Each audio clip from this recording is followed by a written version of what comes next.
Nah, guys, kembali lagi di channel Aprisitorus, di mana channel ini akan memberikan diri kamu suatu informasi baik dari pekerjaan, asmara, keuangan, serta kehidupan diri kamu secara general.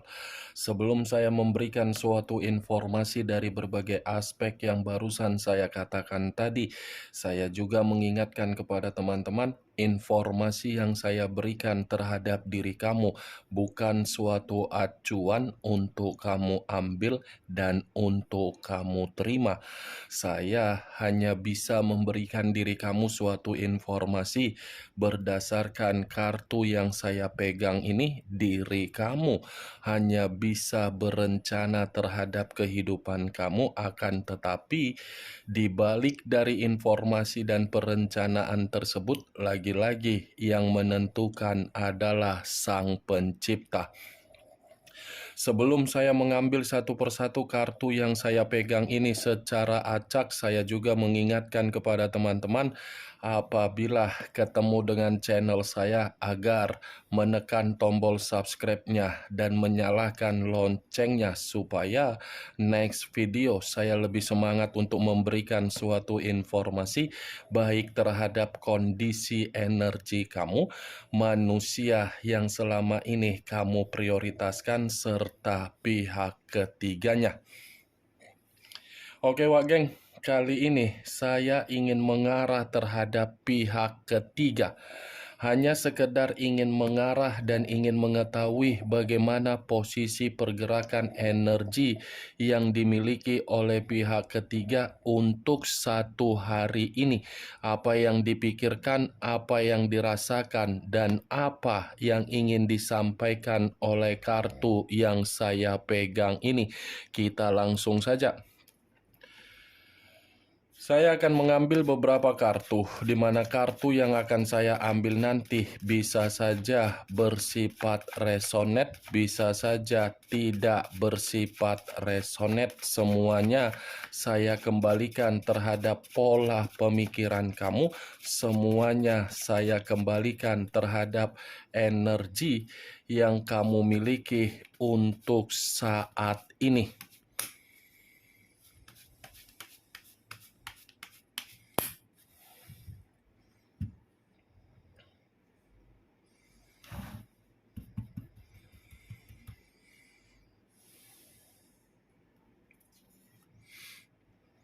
Muncul kartu ini. Sekali lagi saya mengatakan muncul kartu yang saya pegang ini. Di mana kemunculan kartu yang saya pegang ini seperti memberikan suatu isyarat atau gambaran yang dimana gambaran tersebut berasal dari kondisi pemikiran. Kondisi pemikiran yang bisa saja saya mengategorikan sepertinya pihak ketiga sedang merasakan yang namanya kekacauan. Bukan hanya kacau, tetapi seperti ada pembawaan energi yang bersifat tidak stabil, di mana ketidakstabilan ini karena memang tidak merasakan yang namanya kenyamanan di dalam komitmen yang dilakukan oleh pihak ketiga terhadap manusia yang meninggalkan diri kamu. Itu masih dari kondisi pemikiran. Kalau saya mengatakan kartu ini di dalam kondisi batin, mungkin kondisi batin yang dimiliki oleh pihak ketiga saya kategorikan bersifat bersedih. Kenapa saya mengatakan bersedih? Kemungkinan besar antara pihak ketiga dengan manusia yang meninggalkan diri kamu sepertinya ada konflik, di mana konflik ini sifatnya saling menyalahkan. Muncul kartu The Temperance. Unsur api berlambangkan 3 zodiak, Aries, Leo, dan Sagittarius. Kalau saya mencoba untuk mengesampingkan ketiga zodiak yang barusan saya katakan tadi, keluarnya kartu The Temperance seperti mengatakan dan mencerminkan komitmen yang mereka berdua untuk saat ini. Sepertinya komitmen itu sedang tidak bersifat rukun. Saya mengategorikan perjalanan komitmen mereka berdua saat ini tidak bersifat berdamai, karena memang kondisinya tidak lagi berbicara secara kestabilan. Saya rasa kalaupun kartu The Temperance ini saya lemparkan terhadap pembawaan energi yang dimiliki oleh manusia yang meninggalkan diri kamu, sepertinya manusia itu masih memiliki perasaan yang begitu sangat kuat terhadap diri kamu, tetapi perasaan yang begitu sangat kuat tidak mampu untuk dia eksekusikan karena memang situasinya berbicara berbeda. The Temperance, walaupun manusia itu menikmati sikap kebebasan, sikap berpetualang, bukan berarti manusia itu mampu untuk melupakan bagaimana kedamaian dan kestabilan yang pernah kamu berikan terhadap manusia tersebut. Masih menjadi tolak ukur di dalam kondisi pemikiran manusia itu, di mana manusia itu masih memikirkan diri kamu.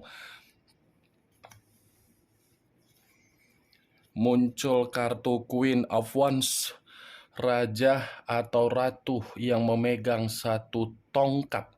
Kalau saya mencoba untuk menarik dari kata tongkat, tongkat yang saya tarik ini pun seperti mencerminkan terhadap kondisi pihak ketiga, yang dimana pihak ketiga ini seperti merasakan kondisi komitmen tersebut sudah kondisi yang bersifat penuh dengan beban. Komitmen yang mereka berdua jalankan ini sepertinya sudah bersifat beban atau tanggung jawab, yang dimana seakan-akan komitmen itu sudah memberikan suatu kondisi yang paling buruk. Muncul kartu Nine of Cups, terdiri dari 9 cawan. Kalau saya mencoba untuk menarik satu cawan dari ke-9 cawan yang barusan saya katakan, satu cawan yang saya tarik ini pun seperti mengatakan komitmen yang dijalankan oleh pihak ketiga terhadap manusia yang meninggalkan diri kamu, komitmen itu sudah bersifat mimpi buruk.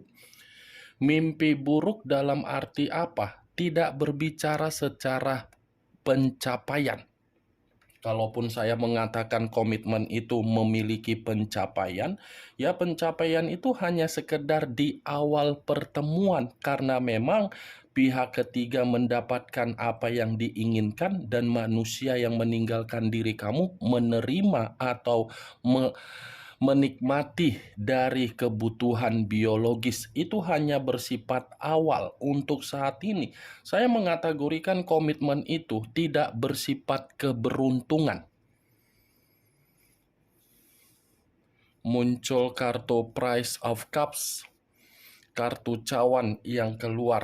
Kalau saya menarik dari kata cawan, cawan yang saya tarik ini pun lebih mendominasi terhadap kondisi pihak ketiga, yang dimana pihak ketiga ini sudah bersifat pasrah di dalam komitmen perselingkuhan tersebut.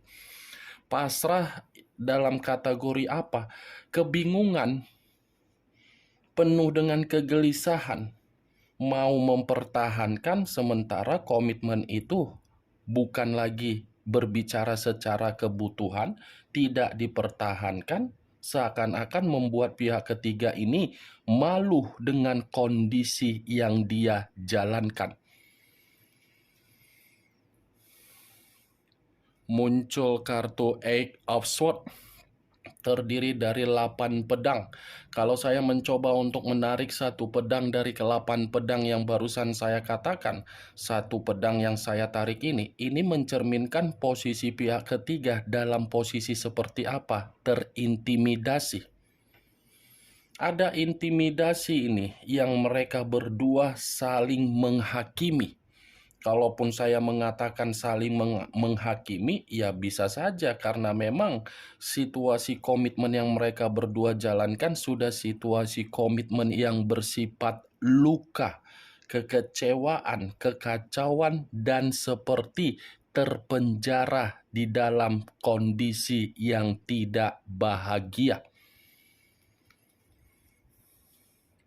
Muncul kartu Page of Pentacles, terdiri dari satu koin.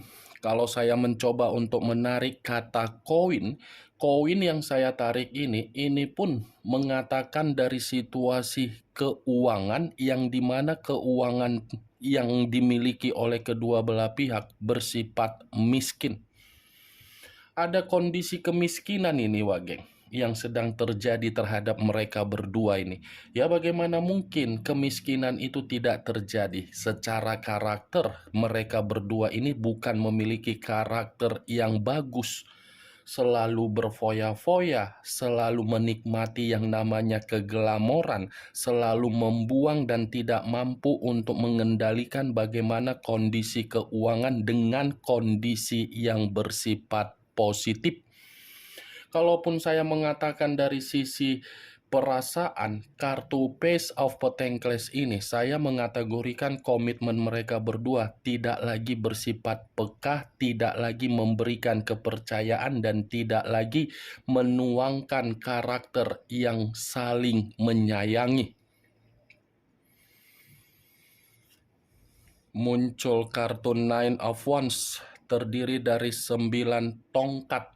Kalau saya mencoba untuk menarik satu tongkat dari ke-9 tongkat yang barusan saya katakan, satu tongkat yang saya tarik ini mencerminkan posisi pihak ketiga sepertinya posisi yang penuh dengan ketakutan. Posisi yang dimana pihak ketiga ini merasa begitu sangat khawatir, posisi yang dimana pihak ketiga sulit untuk berbicara mengenai kebutuhan yang harus diberikan oleh manusia yang meninggalkan diri kamu. Sulit seperti seseorang yang tidak bisa lagi menikmati yang namanya keindahan dari hubungan yang mereka berdua jalankan.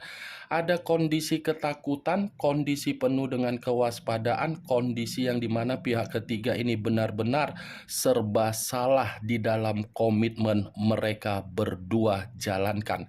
Kemunculan kartu 9 tongkat ini sebagai kartu terakhir yang ingin saya sampaikan terhadap diri kamu, dan sebagai kartu kesimpulan yang ingin saya katakan terhadap diri kamu. Bagaimana, Wak Geng, dari apa yang barusan saya katakan tadi? Apakah bisa masuk secara logika kamu atau tidak? Ya, kalau menurut diri kamu bisa masuk secara logika, kamu silakan angkat. Tetapi kalau menurut diri kamu tidak bisa masuk secara logika kamu, ya tidak usah kamu angkat. Anggap apa yang saya katakan tadi hanya sekedar gibahan yang tidak berfaedah, gibahan yang tidak berkualitas, gibahan yang tidak masuk akal. Setidaknya dari berbagai kartu yang saya ambil ini, kamu mengetahui apa isi dari kartu tersebut. Ingat, saya tidak memberikan diri kamu suatu bentuk sugesti agar sugesti tersebut bermain di dalam kondisi pemikiran kamu. Semua kembali bagaimana kondisi pemikiran kamu untuk menyikapi dan merespon apa yang saya katakan tadi. Yang positif ambil, yang negatif buang. Sekian dulu informasinya. Salam kartu tarot, salam zodiak.